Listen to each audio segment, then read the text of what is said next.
pelajaran bahasa Indonesia, guys.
Assalamualaikum warahmatullahi wabarakatuh. Perkenalkan, nama saya Dania, NIM 2331014. Kelas A, Perbankan Syariah. Baiklah, berdirinya saya di sini ingin menjelaskan seputaran tentang filsafat ilmu secara singkat saja. Untuk pengertiannya saja, yang pertama,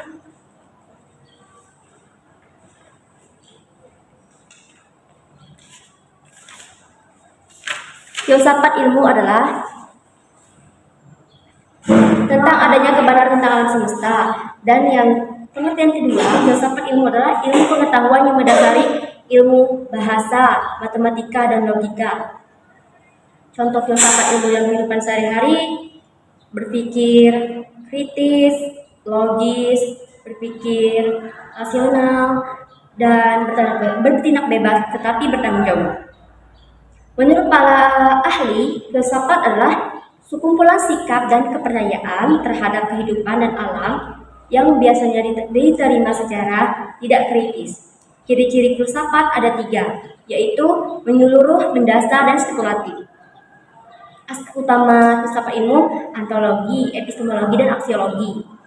Tujuan mempelajari filsafat: yang pertama, supaya manusia itu lebih terdidik dan memiliki pengetahuan serta mampu menilai hal-hal yang ada di sekitarnya secara objektif. Dan yang kedua, supaya manusia itu lebih bijaksana dalam menjalani kehidupannya. Dan yang ketiga, supaya manusia memiliki pandangan yang lebih luas dan terhindar dari sifat egosentrisme.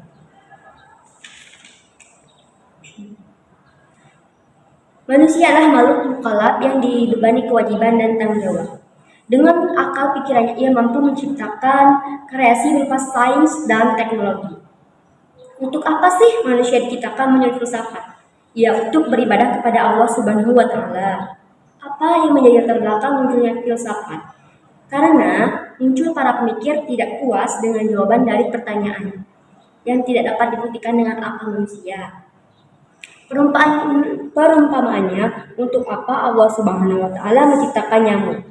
Ya, untuk membuat nyamuk sebagai kuasa Allah Subhanahu wa Ta'ala menciptakan alam semesta di sisinya, supaya nyamuk itu beribadah kepada Allah semestanya menuruti apa kemauan Allah Subhanahu wa Ta'ala. Induk dari segala ilmu adalah filsafat, dan induk dari filsafat adalah tasawuf. Filsafat membongkar semua pola pikirmu, dan tasawuf membongkar apa yang ada di dalam hatimu. Baiklah, untuk materi filsafat sampai di situ dulu yang saya tulis di buku saya. Terima kasih.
Jadi di sini saya sudah meminjam dua buku. Yang buku pertama The Problem of Philosophy dan buku yang kedua Panorama Filsafat Ilmu Perkembangan Ilmu Sepanjang Zaman.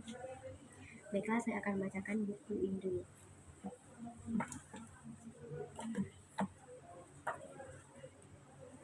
Filsafat ilmu adalah, menurut buku ini ya guys ya, perumusan pandangan dunia yang konsisten dengan dan pada beberapa pengertian didasarkan atas teori-teori ilmiah yang penting. Tugas filsafat ilmu adalah mengelaborasi implikasi yang lebih luas dari ilmu. Pandangan kedua mengemukakan bahwa filsafat ilmu adalah pemaparan atau exposition, dugaan presupposition, dan kecenderungan predisposition para ilmuwan. Filsafat ilmu mungkin saja memaparkan dugaan para ilmuwan bahwa alam tidak berubah-ubah dan terdapat suatu keteraturan dalam segenap implikasinya. Pandangan ketiga mengemukakan bahwa filsafat ilmu adalah suatu disiplin. Dalam disiplin ini konsep dan teori tentang ilmu dianalisis dan diklasifikasikan. Dengan demikian, bertambahlah kejelasan tentang makna dan manfaat dari berbagai konsep dan teori ilmiah. Pandangan keempat mengemukakan bahwa filsafat ilmu merupakan suatu patokan tingkat kedua atau second order theology. Berkalian dengan itu dituntut jawaban tentang pertanyaan-pertanyaan berikut. Yang pertama, berbagai keadaan atau stage dari keberadaan teoritis. E. Berbagai sumber pengetahuan dan pertanggungjawabannya. F. Hakikat manusia, nilai-nilai, tempat, dan fungsinya di tengah-tengah semua keberadaan lain, paling sedikit yang berada di dekatnya. Disiplin filsafat kalau boleh disebut disiplin yang paling beragam pengertiannya. Walaupun begitu, untunglah para filsuf sepakat mengenai beberapa pengertian tentang filsafat yang barangkali boleh disebut definisi filsafat.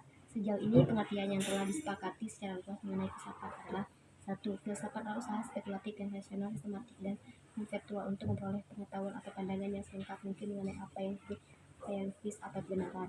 Dan yang kedua, filsafat adalah juga ikhtiar untuk menentukan batas-batas dan jangkauan pengetahuan secara koheren dan menyeluruh. Seperti tampak dari kegiatan filosofis yang mencari hakikat, keabsahan, dan nilai-nilai pengetahuan apapun. Ketiga, filsafat adalah wacana tempat dan sumber penelusuran kritis terhadap berbagai pernyataan dan asumsi yang umumnya merupakan dasar suatu pengetahuan. Keempat, akhirnya filsafat dapat dipandang sebagai suatu tubuh pengetahuan yang memperlihatkan kepada kita apa yang kita katakan dan mengatakan kepada kita apa yang kita lihat. Baiklah, buku yang kedua. Filsafat seperti studi-studi lainnya utamanya ditujukan pada pengetahuan. Pengetahuan yang menjadi sasarannya adalah jenis pengetahuan yang memberikan kesatuan dan sistem pada batang tubuh ilmu pengetahuan, dan jenis yang dihasilkan dari suatu penguji kritis terdapat dasar-dasar dari keyakinan, prasangka, dan kepercayaan. Tetapi tidak dapat dipertahankan bahwa filsafat telah memiliki ukuran kesuksesan yang luar biasa besarnya dan usahanya menyediakan jawaban pasti bagi pertanyaan-pertanyaannya. Jika Anda bertanya pada seorang ahli matematika, ahli mineral, sejarawan, atau orang terpelajar lainnya, batang tubuh kebenaran yang pasti macam apakah yang ditegaskan oleh ilmunya? Jawabannya akan terus diberikan selama Anda masih mau mendengarkannya. Tetapi jika Anda menanyakannya kepada seorang filsafat, jika ia berterus terang, ia terpaksa akan mengakui bahwa hasilnya belum mencapai hasil yang positif seperti yang telah dicapai ilmu pengetahuan lainnya. Benar bahwa ini sebagian disebabkan oleh fakta bahwa segera setelah pengetahuan yang pasti tentang segala subjek menjadi mungkin subjek ini berhenti disebut filsafat dan menjadi suatu ilmu pengetahuan tersendiri. Terima kasih atas pemaparan materi dari saya. Semoga yang menonton video saya mendapatkan ilmunya dan bermanfaat bagi yang menonton videonya. Terima kasih. Assalamualaikum warahmatullahi wabarakatuh.